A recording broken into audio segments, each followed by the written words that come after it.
Hi, everybody. I'm Adriana Hopkins with ABC 7 News, coming to you from the Oxon Hill branch of the Prince George's County Memorial Library System for PGC MLS this week. Now, as we enter the second week of Black History Month, it's of course a time to honor and remember the monumental figures of our past who have gotten us to where we are today. But we also have to acknowledge that all of us, no matter the color of our skin, must continue the fight for racial justice, even in modern times. Now, here's what's coming up this week from your local library. This Tuesday at 7 p.m., Jemar Tisby, author of the award-winning book, The Color of Compromise, encourages moving past mere discussion into active implementation when it comes to social justice. The title of his new work, How to Fight Racism, succinctly tells readers exactly what that game plan is. Tisby advocates equipping people with the practical tools to fight against all forms of racism. Get a first-hand perspective on the recent Capitol and Black Lives Matter events in D.C. Monday at 7 p.m. Documentary filmmaker and activist Eddie Becker will share interviews filmed on the ground at these events.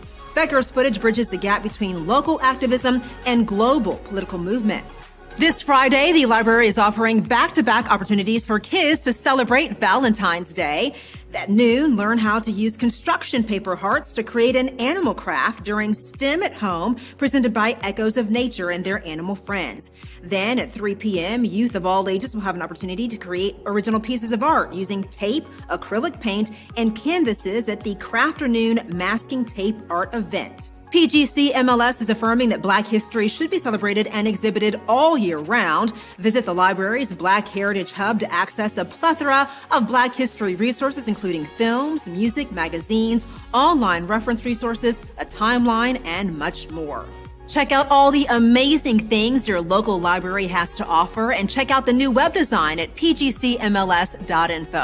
Have a great week. We'll see you back here next week.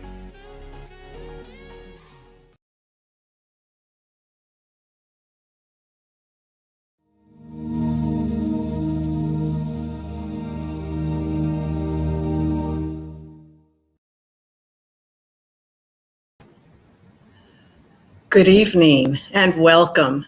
My name is Renee Battle Brooks, and I am the Executive Director of the Prince George's County Human Relations Commission.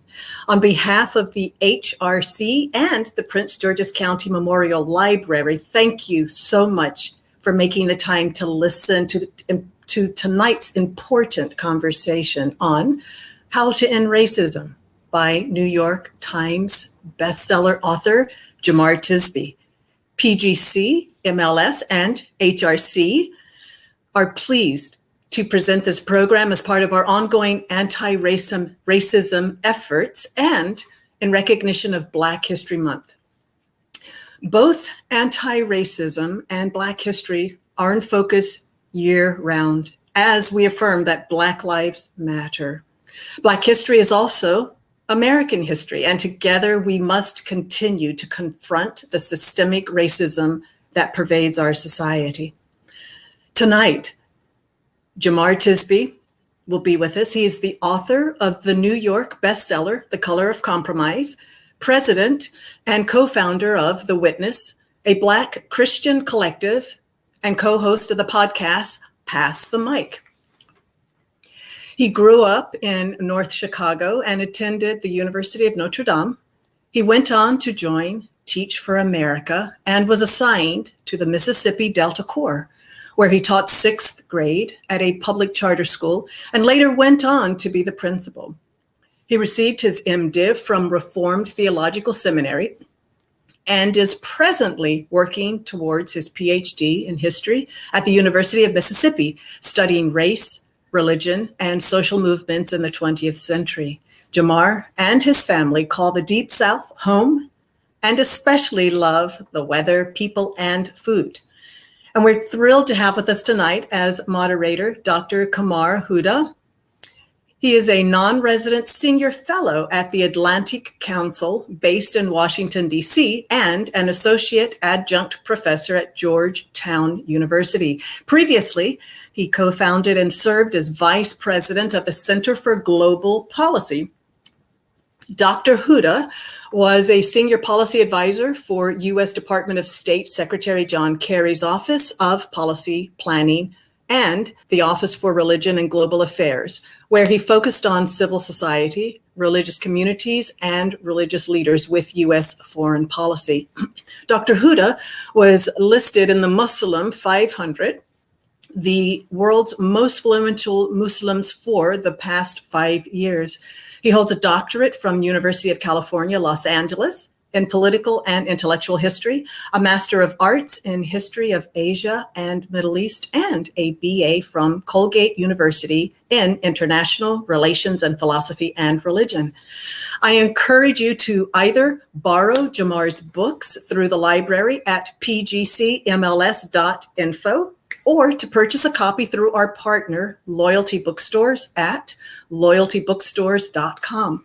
We hope that you'll enjoy and join in this conversation tonight on social media with the hashtag anti-racist PGC, and by tagging at PGCMLS and at HRCP County.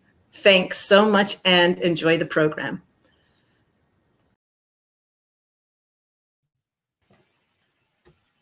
Good evening and welcome to the show. This is Kamara Huda, and I'm really pleased to have this conversation with Jemar Tisby. How are you, Jemar? I'm doing great. So excited about this conversation. Thank you. And thank you for joining us. Thank you for our organizers for hosting this and advertising, and also for all our audience members, wherever you may be watching us, and hopefully soak up this conversation on this wonderful book. We had some very kind introductions from Renee, and I wanted to first just dig right in, Jemar.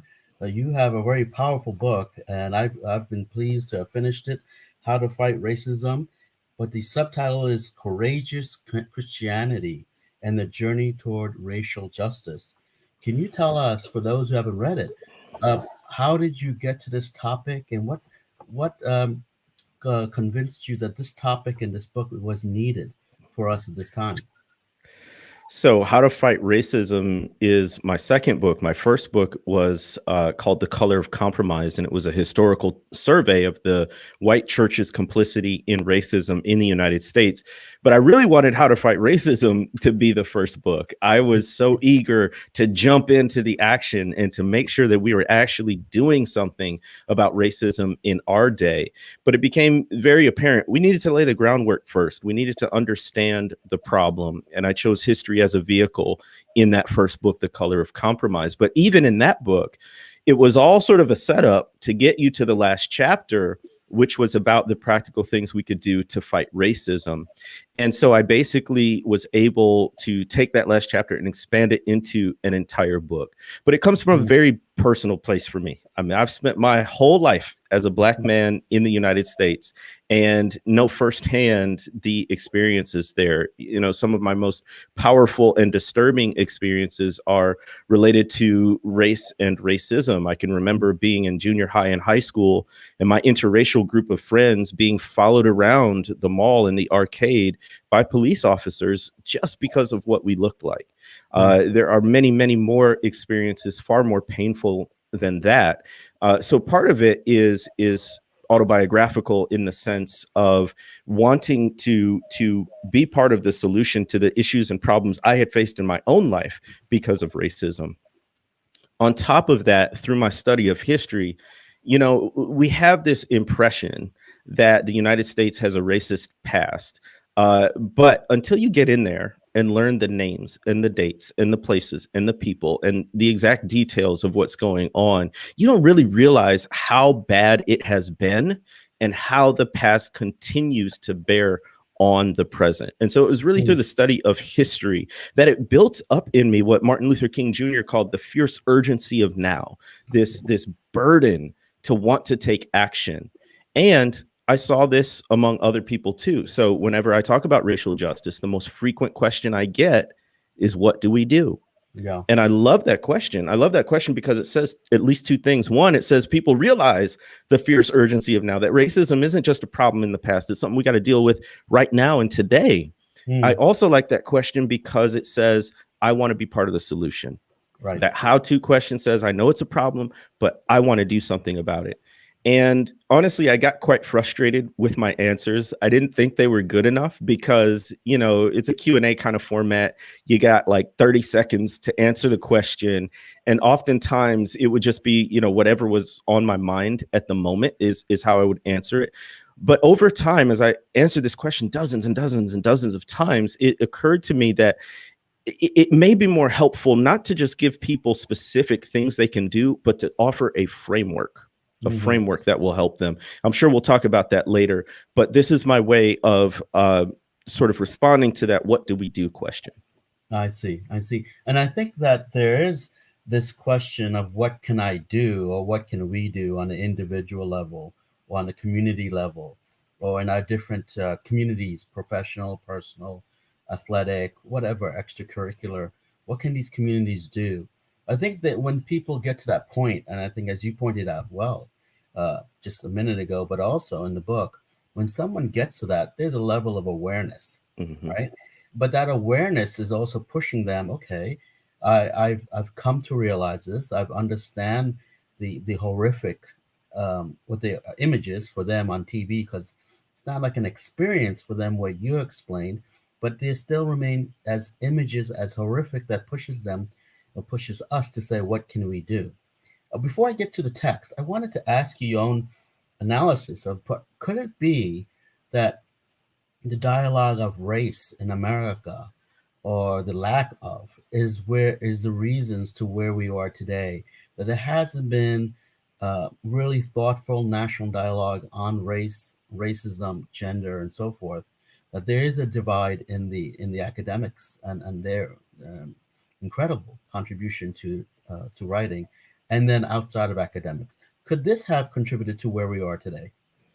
Absolutely. I mean, I'm passionate about bridging that gap between academia and the general public. That has been a massive issue. One of the reasons I got turned on to the study of history and also into sort of publicly speaking and writing about racial justice is because of the work of scholars, particularly historians, sociologists, psychologists, as they study race. And so we don't have to go back that far. August of 2014, when a Black teenager named Mike Brown was killed by a white police officer in Ferguson, I, like many in the country, were trying to make sense of this thing.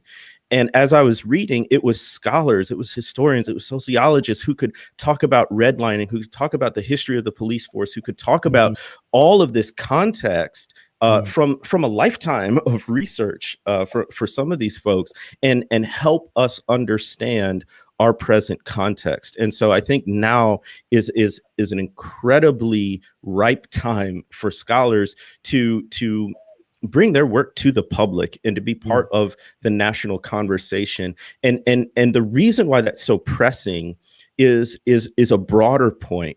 I believe it's Eddie Glaude from Princeton. I'm paraphrasing what he said, but he said the United States is not unique in its sins. It's not unique in its wrongdoings. What it has become an expert at is denying them and not talking about them and making up mythical stories. Right. And if we look even at Confederate monuments and symbols and the way those persist even into the 21st century, we know the truth of that statement, that we haven't taken a good hard look at the past to tell the truth, to admit the truth, to embrace the truth, even with the hard work of change and repair that it requires. And because of that, the people who study this stuff, the truth-telling aspect is incredibly important to fighting against racism today. Yes, thank you. You know what I also found very interesting is this bridge that you're, as many as some try to do successfully, but not as well as you have, is this public intellectual bridge that you're speaking about, taking a conversation that's not very so academic, that could be, and it's stuck in academia, but make it to a practical level of engagement, of self-reflection, of thinking about what I can really do. And what I found very interesting in the first two chapters is that even beyond is that this book, yours, is really, and in many ways, a critique of what we're doing and what we should be doing. Specifically, it's not just in many ways there's a theological foundation, right? Yep. It is obviously called the courageous Christianity and the journey towards racial justice. And in many ways, you're asking Christians to do more, but do more outside of the church, not within the church, like within the physical boundaries of the church, but you're asking outside. So inside schools, inside public spaces, inside community halls, to go outside. My question to you is, why does this need to be reiterated in 2021? Is there something going on that the average Christian who is not African American, who does not know who does not know what you're speaking of, is there some sort of bubble that you're speaking about and critiquing about, not just theologically, but their everyday life? Oh, Doctor. Okay, you really want to get into it, Yes, huh? I Okay. do.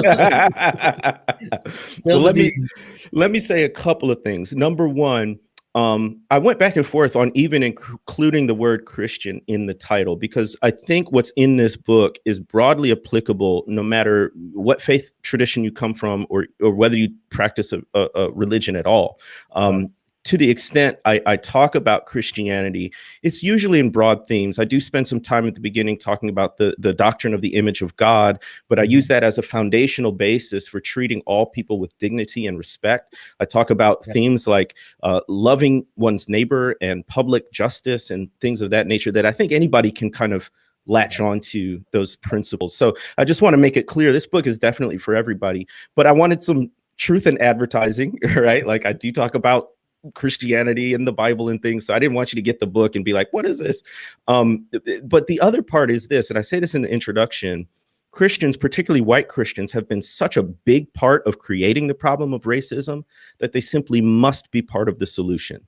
They must be part of the solution. And I think, honestly, just to be very frank, that racial justice efforts that do not include religion and specifically Christianity are missing a big piece of it. They're missing a big piece of the folks who are culpable for it, which means there's an added burden on the people who have been victimized by racism and white supremacy. But also, when it works, it can be very helpful. It can be very advantageous. So to your question, though, is there a bubble?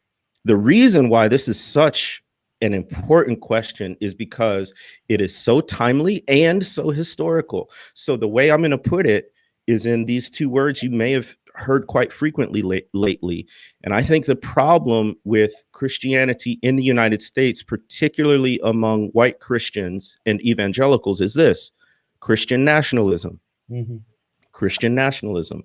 So when you talk about, why is this such an issue? How does it go beyond the church? All those things. It's because Christian nationalism, and I'm borrowing from sociologists Samuel Perry and Andrew Whitehead in their book, Taking America Back for God, they're talking about Christian nationalism not really as a theological system, but as a political and a cultural ideology that uses Christian symbolism, but imports new meaning, imports different meaning, particularly in terms of, this is America was founded as a so-called Christian nation, that essentially to be truly American means to be an American-born citizen who is white, preferably Protestant, although it crosses mainline and Catholic boundaries as well.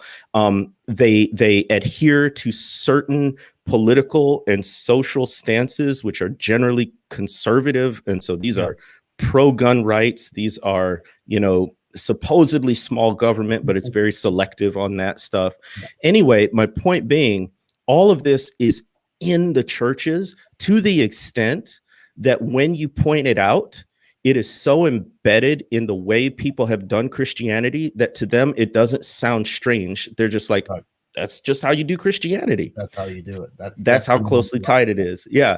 And it's, the visible symbols, it's like the American flag in the pulpit, it's like, churches will do these huge special events for the 4th of July or something like that. It's this whole idea of God, guns, and country kind of a thing. That is why it is so hard to get Christians, in particular white Christians, on board with racial justice, because it actually goes against this Christian nationalism that they've imbibed and been inculcated with for the past 40 years or so. Sure. And, if I may, when I was reading this part, that it's a theme that comes throughout the book. And it's the theme that says our religious centers, our religious places, our religiosities, our churches, and my add mosque because of my Islamic background, that they not only do not do very much on addressing race or class and the issues you bring up, but in many ways they purposely neglect or ignore or divert from the issue because they just they don't know what to do, or they don't want to upset those in the pews or in the mosque. So that's one thing I think I got, and it's beyond just the church, but I would say it includes the mosque. There's no real hardcore spiritual intellectual conversations on these issues. That's number one. But it's also critiquing the so-called ecumenical movement of the past 20th century and so forth between Catholics and Protestants and the various denominations, which were supposedly working to find common ground, right? But in many ways, the common ground averted purposely, or I don't know, purposely, but it seems to have neglected the very core issue of race and racism that's embedded in these institutions. So I just want to say personally, it made me reflect on the degrees of where the minds of our churches and mosques are focused and not focused on. So I wanted to say that was a moment of awareness for me. Thank you for that. Yes, it's a moment of awareness for me writing it, but yeah. Look, one of the things is courage. So I open and close the book talking about Fannie Lou Hamer. She's become one of my historical heroes. Born in 1917, she was the 20th of 20 children in a poor sharecropping family. She had everything going against her from a United States perspective. She was poor, she was Black, and she was a woman.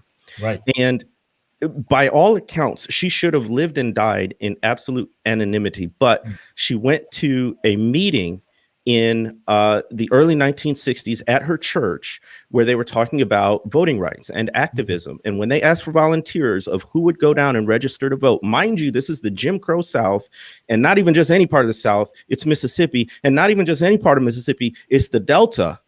And I could tell you stories about the Delta. That's where I live. But she raised her hand as high as it could go, she said, to volunteer and go down. As a result, she got fired from her sharecropping job, kicked out of her home and off the land. People drove by it at night, shooting up the houses where she was staying. She got arrested on a trumped up charge and savagely beaten in a rural prison, and had lifelong injuries as a result of that. And yet and still, she became one of the most outspoken civil rights activists and leaders in the country. And I bring her up because she had very little and had everything to lose by speaking up for justice. But her courage in the face of white supremacy, intimidation, violence, you name it, is an example to us all. And so as we think about our religious communities and what they're saying or not saying, all that we could learn from folks like Fannie Lou Hamer and so many others about having courage in the face of incredibly intimidating odds. Yes. And it's so important too. You bring these historical figures, you give them life, you give them personality, you give them the importance to the movement at the time, but their historical legacy to what it means to today. And that's one thing I really appreciated, the continuity in the book and how you bring these things, but also how you pull into the importance of learning from others, to good neighbor and love of God is very much that's important, as you said, to know about, which people of color do you know out in your in terms of theologians, I think. Yes. One say philosophers and other and so forth, and which is very important. So you bring up James Cone and Black liberation, and you bring up other liberation theologies, and you bring up all this, but you ask then, you don't go into this whole, the academic of his multiple books, which is, but you bring out like in a way, you're asking how many of us remember James Cone? How much of us can learn from that? And you yourself said we can learn from other theologies too. So there's an openness in this book and being courageous in dealing with racism. So it's not just only dealing with racism, but it's about other spiritual aspects, intellectual aspects, learning historical contributions, learning social economic contributions. And I think you weave them very well, which brings me into this very nice sort of very interesting framework you bring in. And the acronym is ARC, A-R-C, A for awareness, R for relationships, and C for commitments, if I got that right. You got it. Please tell us more about this ARC, the framework for racial justice and for racial transformation of understanding of how to move forward in working for justice. Yeah, so I do a good bit of preaching, so I got to have the 3 points. You got to have the 3 points in your message. So I mentioned this earlier, how that question I got most frequently was what do we do? And again, giving the smattering of answers about actual specific action steps, I didn't think would be all that helpful, all that memorable. So over the years, I've developed this framework, the ARC of racial justice, which, as you say, stands for awareness, relationships, commitment. I think it's more powerful for us to be able to have this framework in order to constantly interrogate our racial justice practices, both as individuals and institutions. So I think it would be helpful to use this framework as a grid as you develop your own personal plans for racial justice, as you develop your institutional plans for racial justice. Make sure you're taking action in all 3 of these areas so that you can have a holistic approach to racial justice.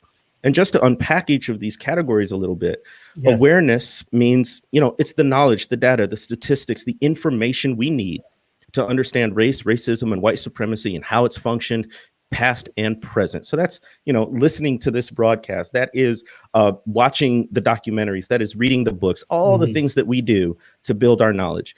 But there's also the relational aspect. Right. It's the fact that all reconciliation is relational, that at the end of the day, this is about people. And I am very wary and conscious of the ways that racial segregation has harmed us.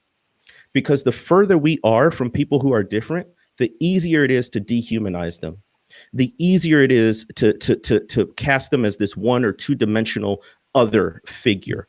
And so that proximity with people who are different is really important. And we have to be intentional about it, especially white people, because if you look at history, white folks have done a lot to keep themselves separated from people they didn't want to be around, namely Black and brown folks. So guess what? You're going to have to exert just as much and more effort to break down those barriers and build bridges. But that's not enough. A lot of people stop there and they say, you know what? I'm nice to people who are different. Some of my best friends are Black. I'm not racist. I'm not part of the problem. First of all, if you use that line, some of my best friends are Black, you better make sure that your Black friend says the same thing about you. Because a lot of times we're looking like, I barely talk to you. Why would you say that? I'm sure it goes for people of other races and ethnicities too. Right. While those relationships are great, all those heart-to-heart conversations that you had, all of those, diversity initiatives and whatnot, they're actually not doing anything about issues like mass incarceration or voter suppression or the racial wealth gap. And so the C, the commitment part, says that prejudice works not just through people, but through policies as well. And we got to change laws and policies on the systemic and the institutional level, and not just this one-on-one kind of basis, if we really want to see a racially equitable society. Right. Thank you. So I want to repeat that very important framework. It's awareness of bringing that awareness to oneself. It's thinking about the relationships and your relationships that you have, or you should be forming and thinking about, and also the commitments, being committed to these causes once you have the awareness and relationships and how you can move forward in these and the commitment. And it's not just a fly-by-night commitment, but as one has to think of as a long project, maybe your life project. Comes into something, to policies, to institutions, to a program, whatever it may be, which may fill you, which is very, very much like what you say is like you don't really tell people this is what you have to be committed to. But you say what you do find and what is up and good for your capability, just be committed to it. And I Right. think that openness is very interesting because if you did have like a formula linear, like as you said several places, it's not linear, Mm-mm. right? It's not linear. It's a holistic. One has Yeah. to think holistically, Yeah. comprehensively, and think about it more as a gradual process. Where we are today, it has to get better if we are have this framework and build on this framework. What you're doing in many ways is suggesting, in the end, is reconciliation. Can you help us what that Mm-hmm. really means for people who don't use that term? And it sounds Mm-hmm. so theological, and it's great Yeah. in theology. People love the term reconciliation. People who are not so theologically bent, or who may find it too um, wishy-washy. Right. Well, in your case, you said some of these maybe come across as too liberal, too Marxist, too Mm-hmm. socialist, right? I think you said it. But aside from all these categories that are thrusted on these terms, could you give a nice example what you mean or definition what you mean by in the end we need to have reconciliation? Yeah, so reconciliation needs to be based on truth and justice. A lot of people like to skip that part about truth and justice because that's the hard part, and they just want to get to the kumbaya where we're all, linking arms and swaying together, singing. It's the phenomenon of going to MLK's "I Have a Dream" speech and only plucking out the line about people being judged not by the color of their skin but by the content of the character. Everybody wants to fast forward to that part, but you forgot the rest of the speech where he reads the United States the Riot Act Yeah. for not fulfilling its promise of democracy, not fulfilling its promise of justice, not fulfilling its Mhm. promise of life, liberty, and the pursuit of happiness for all people, especially poor people. And Mhm. so you got to go through that part. So I think I have that hesitation about that word too, reconciliation. And in fact, in the subtitle of the book, I say racial justice far more often than I say reconciliation. And yet I think reconciliation is part of racial justice if we do it right. That is based on Yes. truth and justice. And so where we get it wrong is we pursue unity, but we haven't done the hard work of truth, confession, and repair. I tell the story of a church, and this is a really hard story because it starts out really good, but it ends very soberly. And so it's a church in Memphis that had racist roots. They started to preserve racial segregation, wanted to keep their church all white. Well, years and years later, in the 2010s, so this was in the 1960s, in the 2010s, they finally have a pastor that sort of goes through the process of unearthing that history, talking to the congregation about it, and then they take it a step further than a lot of places do. They actually went out, found the Black people who they had turned away from their church doors. This is during the Right. Memphis Kneel-In Right. movement. They found those folks and apologized and repented. But you know what? The hurt was so deep, it had been so long, that not all the Black folks were just open arms like, oh, Yes. thank you for saying sorry, we're all good now. They were like, I still don't trust you. I Yes. don't know you. I don't know where this is coming from.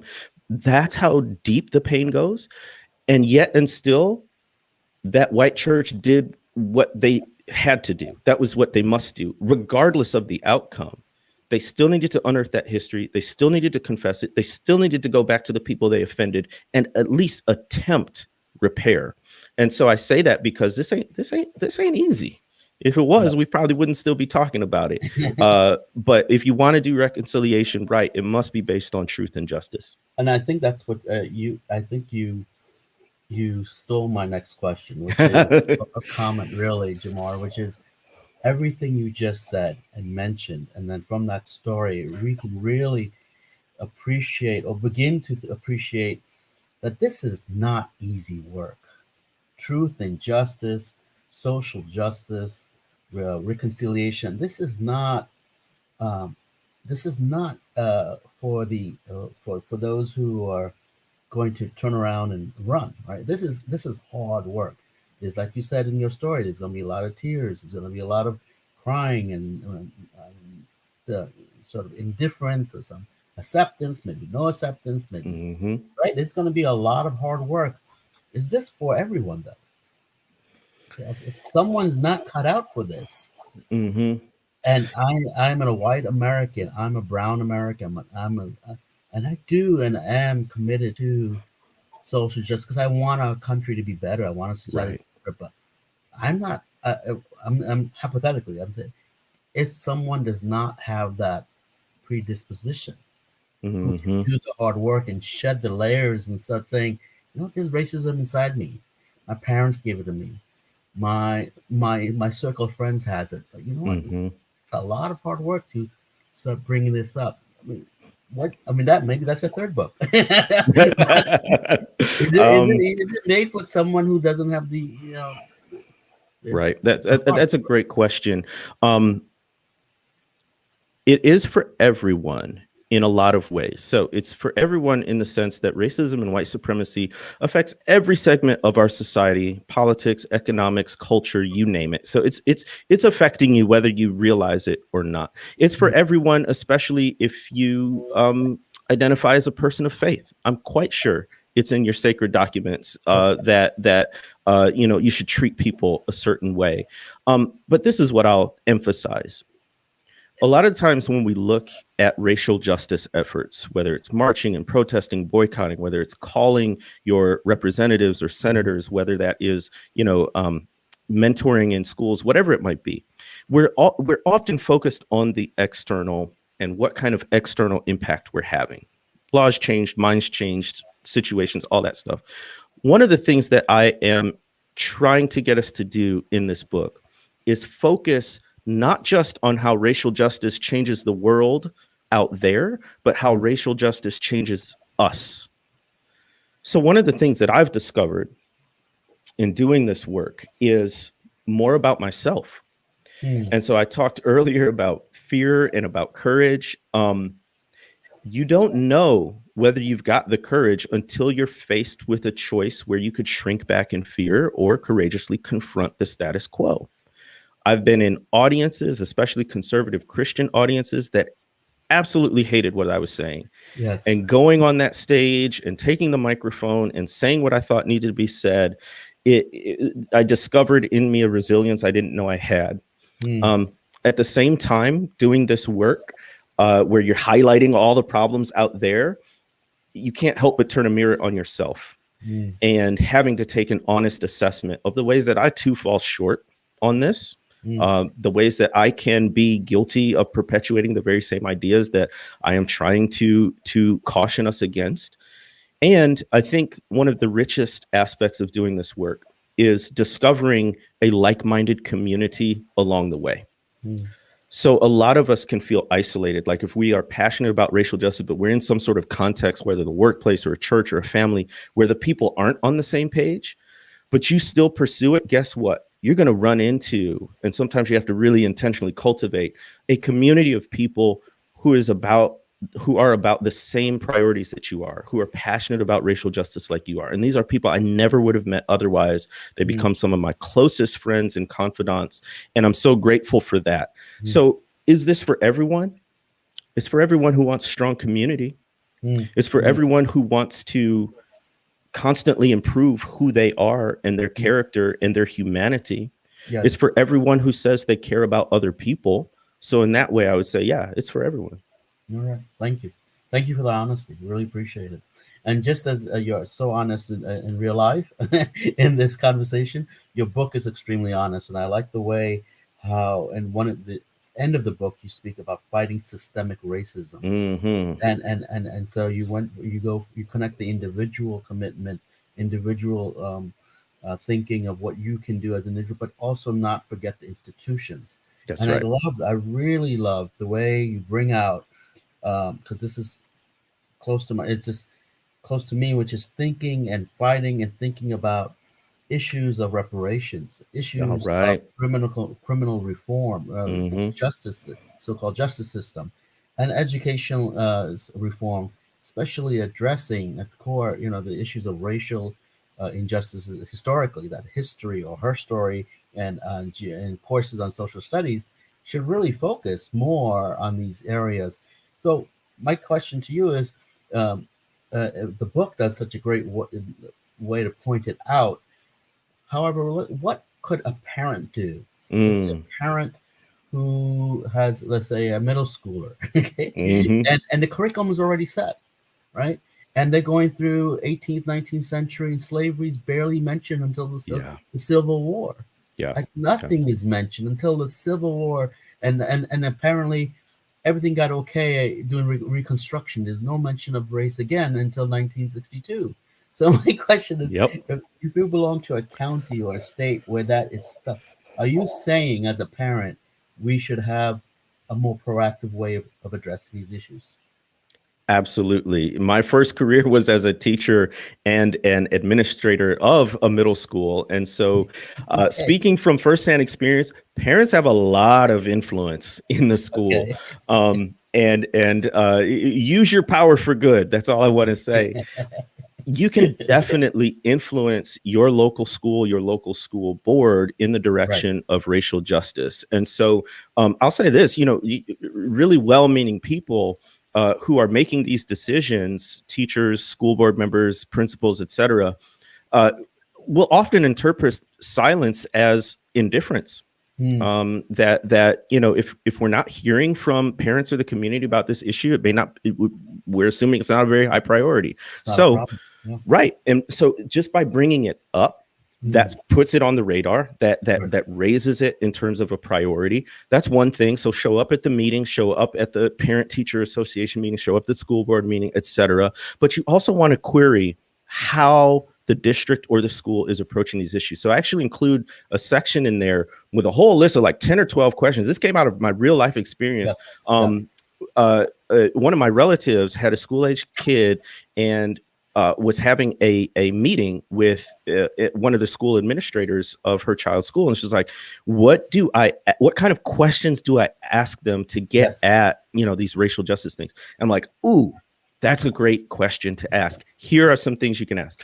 I would want to know as a parent, how are teachers being trained in racial justice, Yes.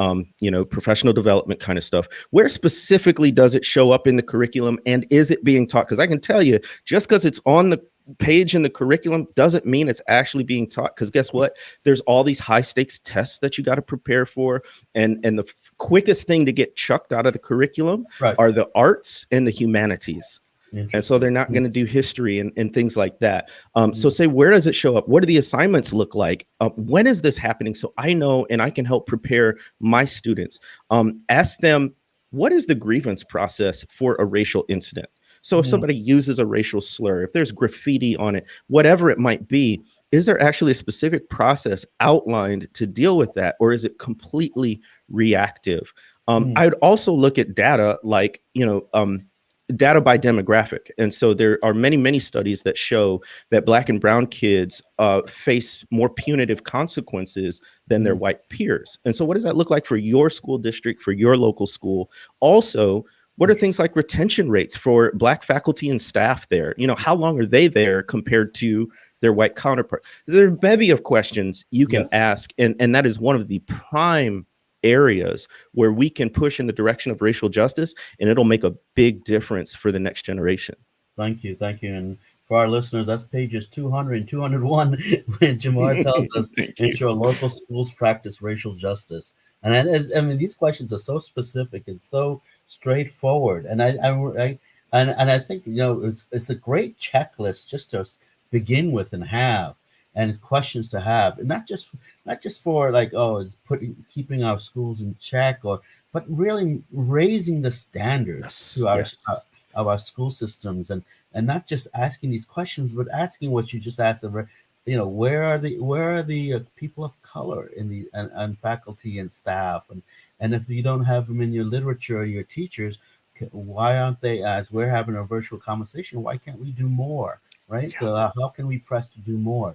And I love the way you ask about just the presence of people of color, not only in our schools, but in our other parts of our lives. So why is that presence of seeing another human being so important?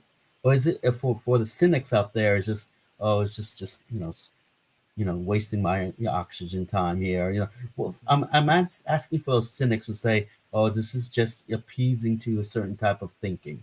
Why is presence so important for us, as for adults, and for our students, for our young? The consequences of racial and ethnic segregation just can't be calculated. What it leads to is, it gets back to a previous question, like, is racial justice for everyone? Because if you're in this homogenous environment, you think, well, these problems don't relate to me. There's nobody around me that's dealing with this. It's not in my family, et cetera, et cetera. And so it is incumbent on us to interact with people who are different. And the reality is we're living in the most pluralistic nation on earth, especially racially and ethnically speaking.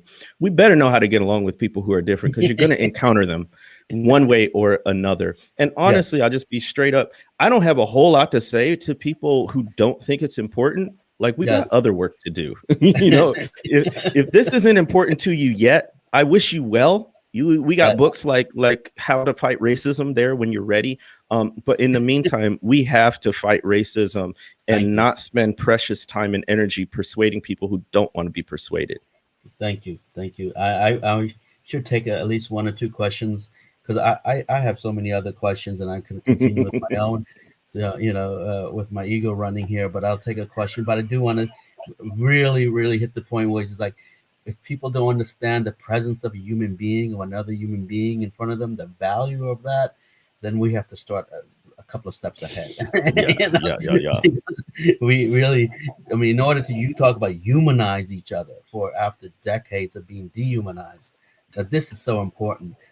Here's a question for you, Jemar.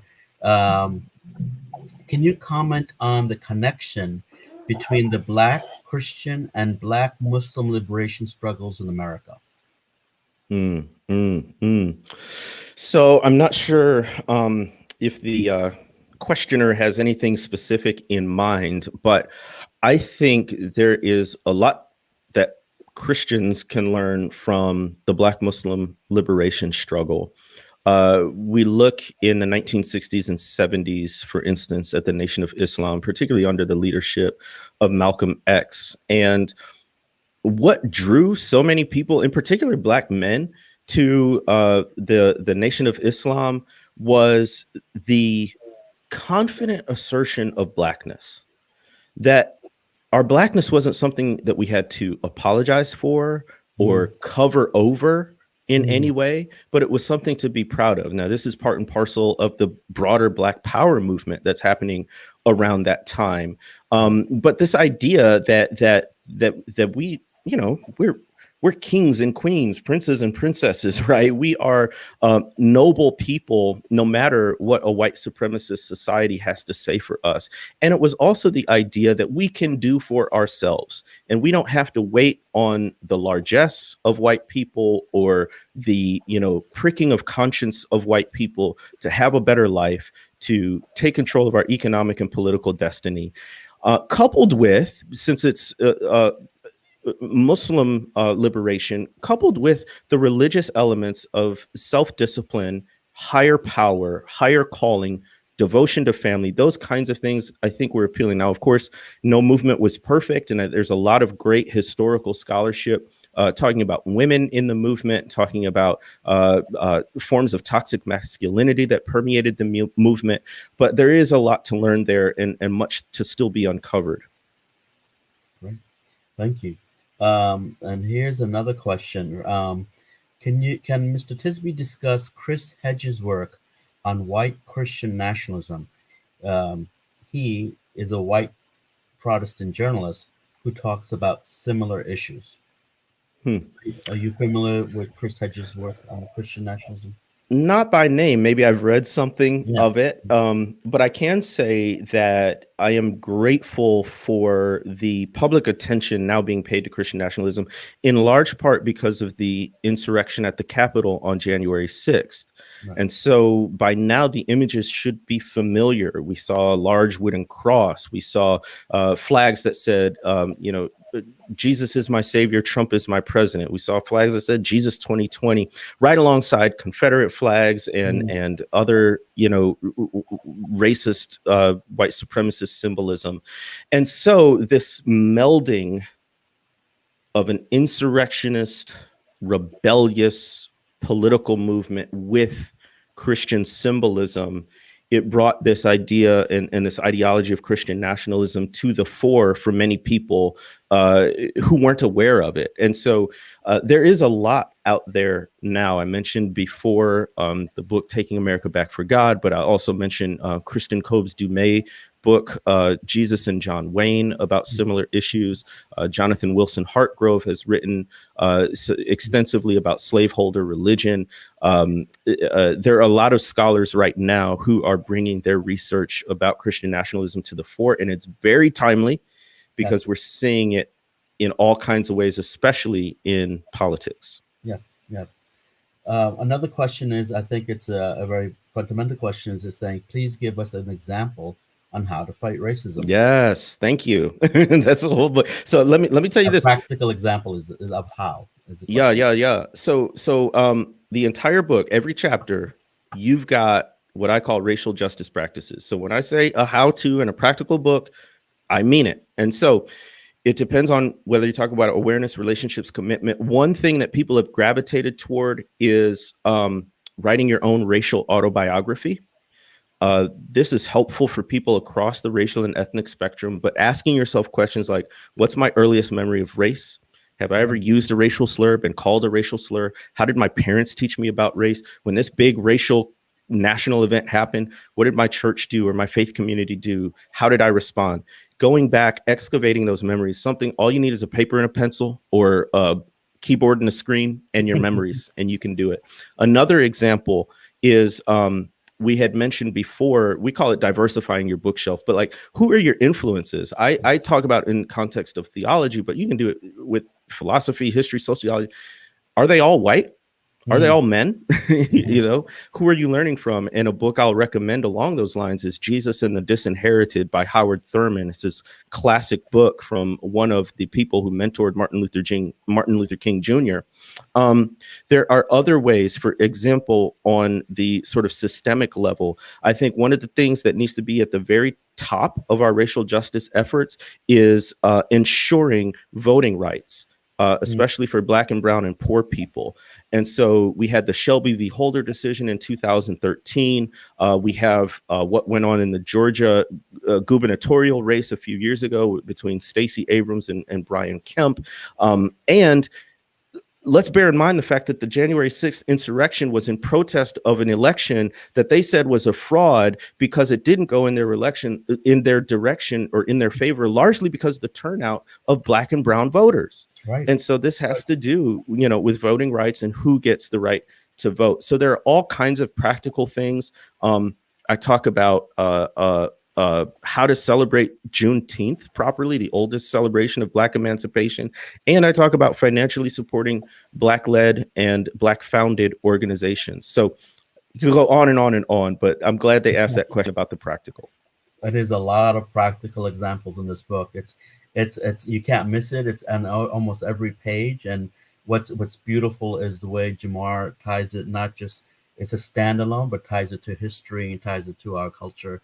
And it's multiple opportunities to be engaged. We have another question here for Jemar Tisby is, how can we engage in tangible work to decentralize whiteness and how information is shared, or particularly with our youth? We have so much more than slavery, and we have so much more than civil rights. So beyond these two topics, I think the question is, how much more can be shared?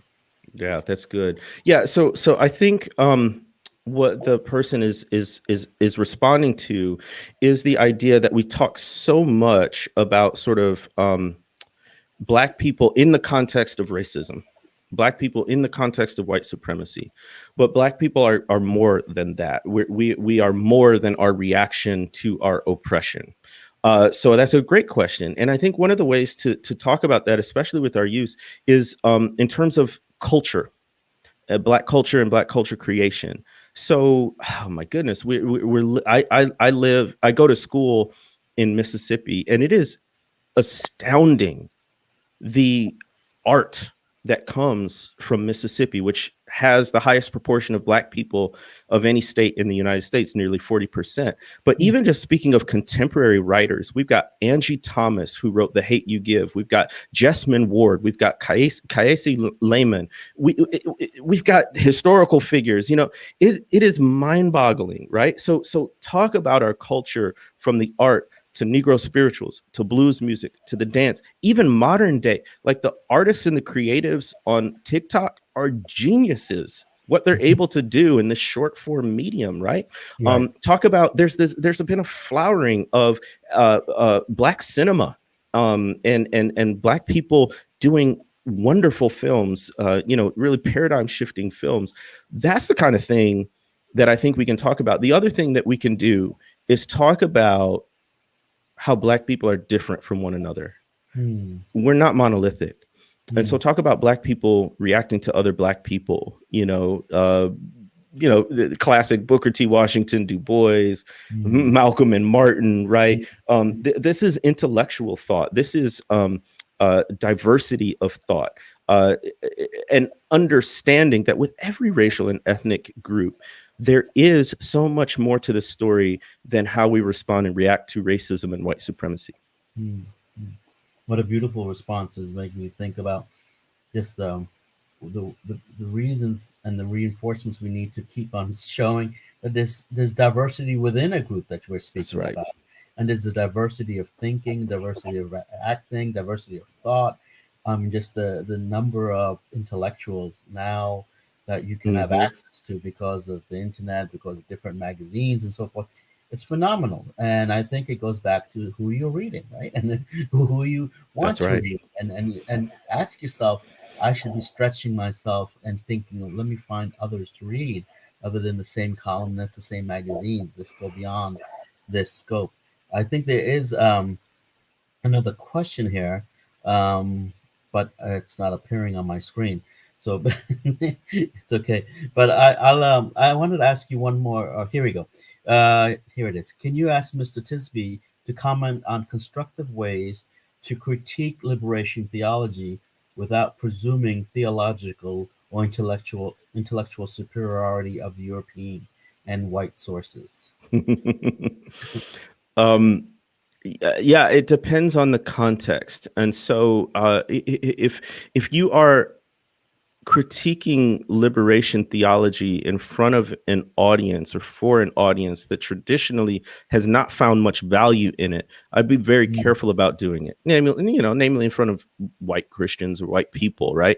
Because they haven't put in the work to appreciate the context of why you need something called Black liberation theology, the historical, social forces, political forces, economic forces that went into the creation of it. And B, there's still this sort of intellectual superiority. This is white supremacy manifesting itself in the academy that says if it comes from Black and brown people and people of color, it's not as good. It's somehow lacking compared to, quote unquote, the standard, which is coming from European and white sources. So I'd be very careful in front of that audience. If you're in front of an audience or sharing with an audience that can have an open mind, that can appreciate that in every system, there's going to be strengths and weaknesses, and can come from that approach of, the people generating this theology are equal intellectual partners, then I think, it's just like anything else. But what we're dealing with is not just the words on the page, but the context around the words on the page and how people think of the knowledge production of folks who are not European and white. And that's the bigger picture question of what we got to deal with. Thank you, Jemar. That's a wonderful way to end this conversation for tonight. But what a rich conversation. I can go on for hours with you. Thank you so much. I have so many other questions. I think we need a part 2, to be honest. But it's a really fantastic book. Congratulations. And I really recommend it to everyone listening and to those that this is such a powerful book. I think it crosses so many areas to think about, and it just brings us the real force of self-reflection and then to take action on that. So thank you very much. And on that, I turn it back to our organizers. Well, thank you so much, Kumar and Jemar, for the wonderful conversation. The warm spirit that you both shared and the space that you created for our community was really meaningful, and I think we were able to get a lot of interesting commentary going in the chat. So we're grateful to everyone who tuned in. We know now that you have some groupies from New York, Jemar, so welcome. Great. We're glad that everyone was able to tune in. This program will be available on demand, so if you'd like to share it with your friends, colleagues, neighbors, we encourage you to spread the word with the link. It'll be available on YouTube, Twitter, and Facebook, right where it was available live. We also encourage you to look up Dr. Kumar Huda's work. He's all over the internet. He's a big thinker in our area here and in his field, and I'm sure we'll be having him back to cover some more of his own work. So just a reminder for Jemar's book, there are 2 ways to get it. There it is, product placement, A+. And Jemar Nice. also gets like a 15 out of 10 on the Room Rater situation tonight. Oh, nice. Thank you. So you can get Jemar's book from our partner independent bookstore, Loyalty Bookstore, which is Black, woman, and queer owned. They're based in Maryland and in DC. Just visit loyaltybookstores.com. You can also, of course, borrow the book from PGC MLS. We have his previous book available as well on ebook and audiobook. And the special tip during COVID is that you do not actually have to live in the county to access our ebook collection. So if you live somewhere else and you don't like your hold times with your library, we're happy to have you borrow books from us. So you just need to go to pgcmls.info, go on the services tab, and then library card services, and register for a virtual library card. You can put in your home address and then just select any of our branch locations as the home location. We are so grateful to you, Jemar and Kumar, for joining us. And before we wrap, just want to plug a few of our events coming up, and special thanks to our awesome partners in crime, the Human Relations Commission. Thank you to Renee and Kyla.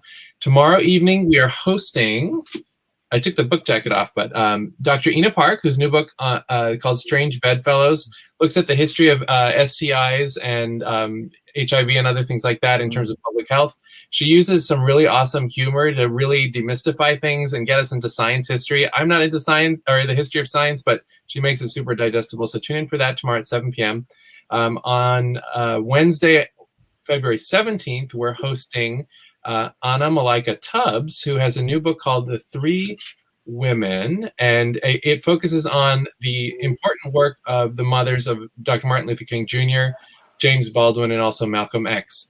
And many folks might not know about the mothers of the great men who we have now come to idolize in many ways, but they got it from somewhere, and the mothers had a big role in activism as well. That book was featured in Times Square today up on the big screen, so we're really excited to have everyone. We'll be joined by Jamise Harper, who is the founder of the Spines and Vines Bookstagram crew on Instagram. So lots coming up. A.R.C. also co-hosts our Elephant We Don't See Diversity Dialogue series, which returns the last Tuesday of the month. We'll be talking about Ta-Nehisi Coates' Between the World and Me.